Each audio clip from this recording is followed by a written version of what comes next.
All Things Mavs. And they'll reset. Nowitzki again for the lead.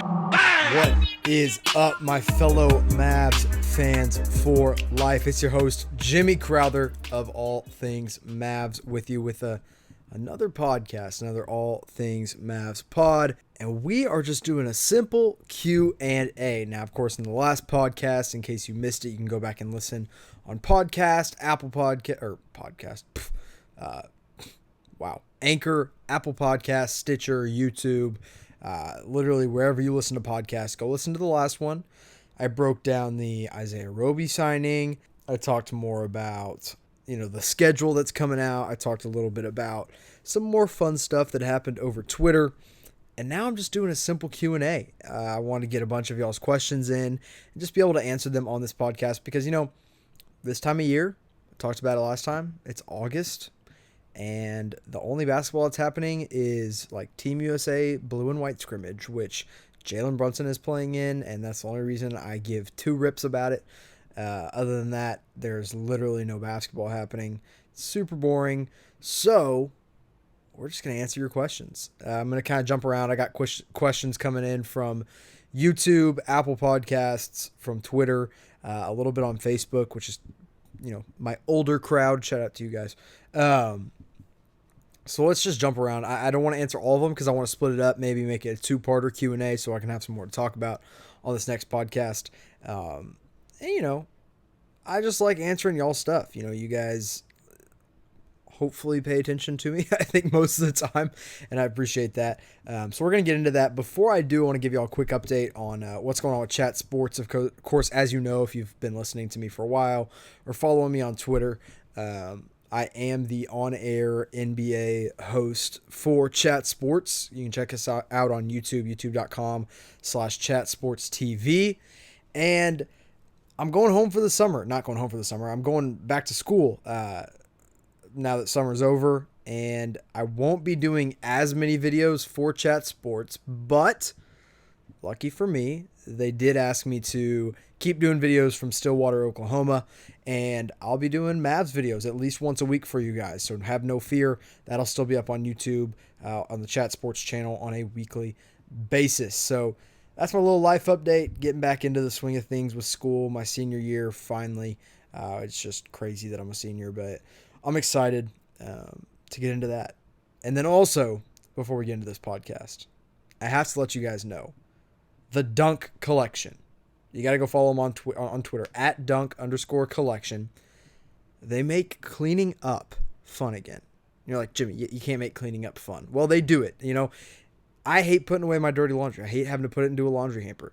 So they have made it to where it's like a Nerf basketball goal on the back of your laundry room, your closet, whatever it may be, and you just throw your clothes in there. They just came out with some Mavs products, so make sure to go check out the Dunk Collection. Shout out to them for sponsoring this podcast. Now let's get into some questions. All right, it's Q&A time. Sorry that I overloaded you with a bunch of random crap that has nothing to do with the Dallas Mavericks. So I promise you I'm going to answer your questions. So let's get into this first one. Again, when I do these Q&As, I just look at them live on this podcast. Like I don't look ahead. I don't do research on all these questions. I like to just answer them off the top of my head and see what comes to me. So we'll go here for about 20 to 30 minutes answering questions and see where that gets us. So this first one from John. John asked so many questions, so I'm going to kind of jump around and get to a few of them here. This one asks, will the Mavericks consider trading Jalen Brunson? And I'll say this. Brunson is by far, if you strip away Luka and Porzingis, Brunson is by far our most valuable trade piece. So, that being said, will they consider it? Yes, because everyone considers every trade that happens everywhere in the NBA. So if somebody calls and says, hey, we're going to give you X player for Jalen Brunson, the Mavs will, quote, consider it, but I don't think they will seriously consider it. So, unless there is just some superstar Kristaps Porzingis type trade that comes Dallas's way and Jalen Brunson is the centerpiece of it on the Mavericks side of things, no, I don't see them looking to move Jalen Brunson. I think that's smart because I think he is a perfect 6-man or a perfect point guard to run the bench unit for Dallas next season. So let's keep going with these questions. Jack asks, is the third piece the Mavs need with Luka and Porzingis a player already in the NBA, or is he not there yet? AKA, is there a player coming up in the NBA draft, in a future NBA draft, that's not here yet, or is he already in the NBA? And I'm going to say he's already in the NBA. The Mavs should not be serious players in any upcoming draft.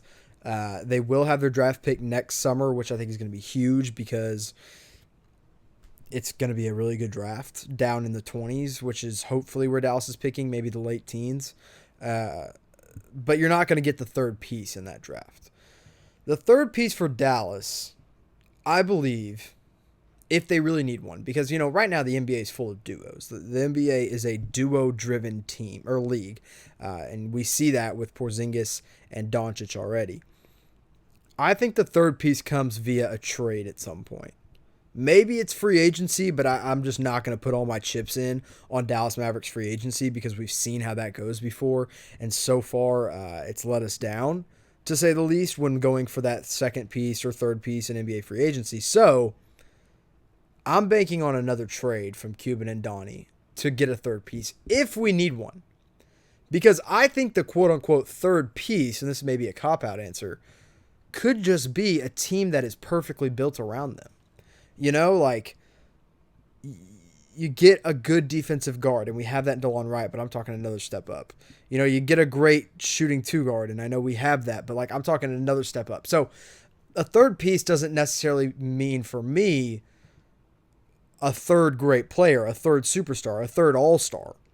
The third great piece could be just a team that's just built around those two, And so far this past summer, we did the right things. We were building the right way. We got the right tools. It was just we got a cheaper version of the tools that we wanted. Does that make sense? We got DeLon Wright and we got Seth Curry. But if you could combine DeLon Wright and Seth Curry, they'd be the perfect player. We got Powell and we got Boban. Powell's a lob threat and Boban's a banger. If we could have combined them and gotten the same player, that would have been the next step up, So a good question there from Jack. Let's keep it rolling. This one is coming from Murky Marky, at Murky_Marky. Do you think Luca will have better stats next season? So I actually just did a video on this with Chat Sports. I predicted 5 players' stats, and I predicted Luka Doncic's stat line. I predicted Kristaps Porzingis' stat line. I predicted Tim Hardaway Jr., Jalen Brunson, and Dwight Powell. So if you want to know my more in-depth answer to this question, go check it out on Chat Sports. But I will say, I think across the board, I think we see his assist numbers go up. I think we'll see his points per game go up. I'm convinced we will. And I think we see rebounds come down. I expect Dwight Powell to be a better rebounder. I expect Porzingis to at least take away some of the rebounds that Luka should have gotten or would have gotten had he not been there. So across the board, yes, I think we see his numbers go up. I think we see his efficiency go up a lot when it comes to three-point shooting and just field goal percentage in general. And I'm so excited to see that development from Luka next year. I don't think we're going to see the seismic jump in the actual points across the board, or the averages across the board, but we'll see just enough that it gets him into the All-Star game. I said it right here live on the podcast. All right, this one. So No Limit Beto, at No Limit Beto on Twitter, asked me a few questions. So let's see which one I want to go with. He asked, okay, let's go with this one. Do you think Kristaps will be the same when he returns? My answer is no. Oh, you guys just got nervous, didn't you? I know you did, because I took a little dramatic pause just so you would feel those nerves, because I think he's going to be better. I got you there with that one. I think he will be better than he was. He's expected to be better. I mean, heck, he was putting up 23. What was it? So it's 20. I'm just doing off the top of my head because I look at his stats every single day. He was putting up 23 and 7, basically, if you round up, as a 22-year-old. Well, now he's going to be 23, 24. You expect him to be even better than that. Like, he's taking that next step forward. He's working on his body. He's been adding muscle to that frame. And the Mavericks need him to be better than that. So, no, I don't think he'll be the same. I think he'll be better. So let me answer, what you were actually asking. Is he going to recover from that injury just fine? Yes, he is. I mean, the Mavs have one of, if not the best training staff in the NBA. It's been a season and a half since he's played a basketball game. And another thing that I've found interesting about this whole Porzingis injury, after doing some more research on it once he actually became a Dallas Maverick, is that this ACL injury, if you remember when it happened, it was a contact ACL injury. So it wasn't just like a freak accident where he just like planted and it just like went the wrong way and he just tore it. It was, coming down from a dunk because he got fouled from behind. And when you have those contact injuries, usually, that's a huge asterisk, you come back just the same, if not better than what you were before that. So yes, I do think Porzingis will be better. And I think he'll return the same at that all-star level that he was at. So I'm excited to see what KP can do. I think we all are. And that's not to say that, he doesn't sit some games. He's not going to play an 82-game season. I don't want him to play an 82-game season. I would love to be able to give him some load management nights and have him ready to go for the playoffs, because I truly believe we will make the playoffs, which I think was another question, which I can go more in depth on here soon. Maybe I'll do that in the second podcast, but I truly believe this Dallas Maverick team is a playoff team, and that only happens if Kristaps Porzingis is 100% healthy, and I think he will be. So while we're on the topic of Kristaps Porzingis, I got another question, this one from R11 Lee on YouTube. He says, when will KP return? And people, I've actually gotten that question more than I thought I would have, because Porzingis could have returned last season. Like, after the trade, I am convinced he was ready to play on the basketball court. But there was just no reason for him to, because the Mavs were playing for a higher lottery pick, which obviously didn't happen. And we just didn't need Porzingis to play. There was no reason to risk that. So the plan was always for him to sit out all year. He did. And he'll be ready to go night one. Like, I think we'll see him in preseason. I hope we see him in preseason. I'm probably going to go to a couple preseason games. I'll definitely be going to the Mavs versus Oklahoma City game in Tulsa, just because I'm going up to school in Oklahoma. So I'll make the quick little trip over to Tulsa and check that game out. And I believe Dallas and OKC play in Dallas one time, so I might go to that one for a preseason game, depending on what day it's on, because I can't remember off the top of my head. But anyway, I hope we see him in preseason, because, that's the first taste of Porzingis we'll get in a Dallas Maverick jersey. Let's keep it with the YouTube questions here. And if you guys aren't subscribed to the YouTube, All Things Mavs YouTube channel, get on that. I'm hoping to eventually transition these from just straight up audio podcasts on YouTube and put them in as, quote unquote vlogs. So make sure you go hit subscribe over there.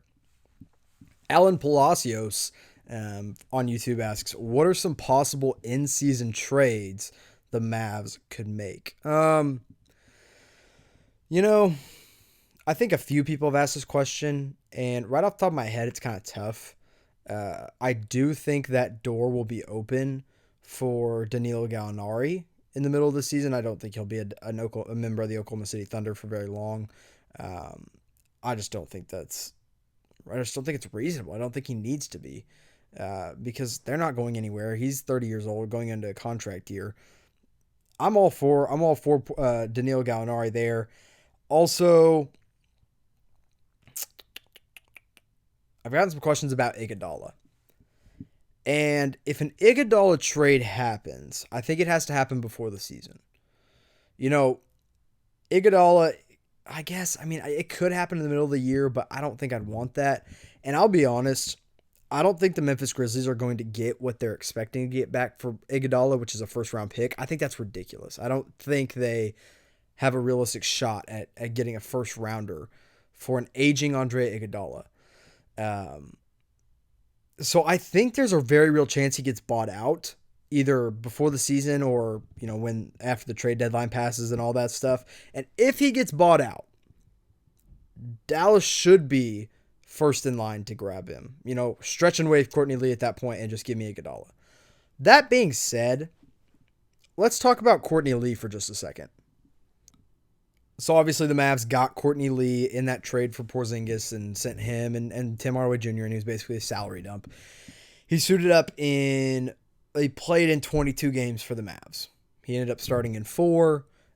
Didn't really do anything special. When he was with Dallas, he averaged 3.6 points per game, 1 assist, 1.2 rebounds, and he shot 28.2% from 3. Now, he is 33. It's not like he's 35, 36. He's still 33. And the last time he was healthy, so 2017, 2018, he was healthy with the New York Knicks. Let me just tell you what his stat line was. Because I actually, when the trade first happened, I was like, hey, maybe Courtney Lee could be a role player eventually on this Dallas Maverick team. Now, I'm not saying he's going to be a role player, but let me just read you his stats. 2017, 2018, played in 76 games.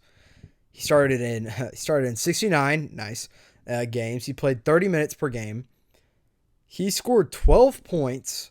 He had 1.1 steals, which was second for his career high. Yeah, it's tied for third. Sorry, excuse me. 2.9 rebounds. He shot 92% from the free throw line. And he shot 40.6% from the three-point line. That was a year ago. I guess this next season it will have been 2 years ago. But, the dude can obviously shoot. That was, 32-year-old Courtney Lee. He's 33 right now. If Lee is healthy, I think there are minutes available for him on this roster. If he gets cut or waived, stretched and waived, or he gets traded, I'm not going to be sad because he's definitely getting overpaid. But it's not like he was like a scrub, back when he was healthy. So if he can get healthy, if he is healthy, if that neck's not a problem, and he can go, I wouldn't be mad if he got some minutes here and there just to try to play. He also, there was one game with the Mavs. He scored 21 points. It was against Memphis. It was one of those games we were trying to lose, but he played 30 minutes. He shot 9 of 15 from the field. He made 3 of 6 from three-pointers. He had 7 assists and 21 points. If Courtney Lee's healthy, maybe he can get some minutes on this roster. But also, I would not be surprised if he were not a member of the Dallas Mavericks for all of next season, because it is a expiring contract, so that makes it a little bit more valuable. And he's still a good veteran presence to have around. I think he's a good dude. As far as I can tell, I've never met the guy, so I'm just kind of guessing right there. So let's go to another question here from John. Will the Mavericks make Boban, got to talk about Boban, the starting center if Dwight Powell doesn't work out? Will they make Boban Marjanovic a starting center? No. If anything, let's say Dwight Powell, quote unquote, doesn't work out, which I don't know how he can't work out, because we know what Dwight Powell is at this point in his career. I don't think there's anything he can do or not do that's going to surprise us unless he gets hurt. And even if he gets hurt, I don't think Boban's the starting center. I think you start Maxey over Boban, because I see Boban more of a 15-minute a night kind of guy, and he's really effective in those 10 to 15 minutes. Not a starter. That's just not his role. And if you start Boban and Porzingis, this team could be in trouble. So, as much as I love Bobby, and I cannot wait to see him on the floor with Kristaps Porzingis, I'm going to say a no on that one. All right, let's get one more question in here before I move the rest of these questions all to my second Q&A, part 2. So be on the lookout for that. This one from R United 30. I got to talk about 2020 free agency. He says, go all in for Sabonis next year, ? And here's my answer to that. I love Domantas Sabonis. I think he would make a lot of sense on this Maverick team if Porzingis works out as a center. I think we'll see a lot of times where Kristaps Porzingis does play center this next year. And if that happens, if that's okay, Porzingis is a center for the long term in the NBA, then heck yes, go get Domantas Sabonis. Now, does that mean we're going to have an actual chance to get him? I don't really know. with our European connection, would it really surprise anybody? Probably not. But Domantas Sabonis as a mid-range, stretch 4, not a great defender, but with Kristaps Porzingis as a rim protector might make some sense. It just all hinges on what happens with Porzingis this year. Like, is he only a power forward, or can he actually play that center effectively? I'm not sure, but if he does, then yeah, Sabonis starting next to Kristaps Porzingis would be a lot of fun. Plus, then you have Luka Doncic, Domantas Sabonis, and Kristaps Porzingis. It's like your all-Euro team, which is just exciting for everybody. So, yeah, I like Sabonis, but we just got to see how Porzingis does at the center position. So, guys, that kind of wraps up our part 1 of the All Things Mavs Q&A. Thank you for tuning in. Thank you for listening as always. Make sure you subscribe to the YouTube channel, youtube.com/allthingsmavs. Hit me up on Twitter. If you've got more questions you want to hear answered on part 2, let me know. You still got time to get them in. And I'll talk to you guys soon. Don't you worry.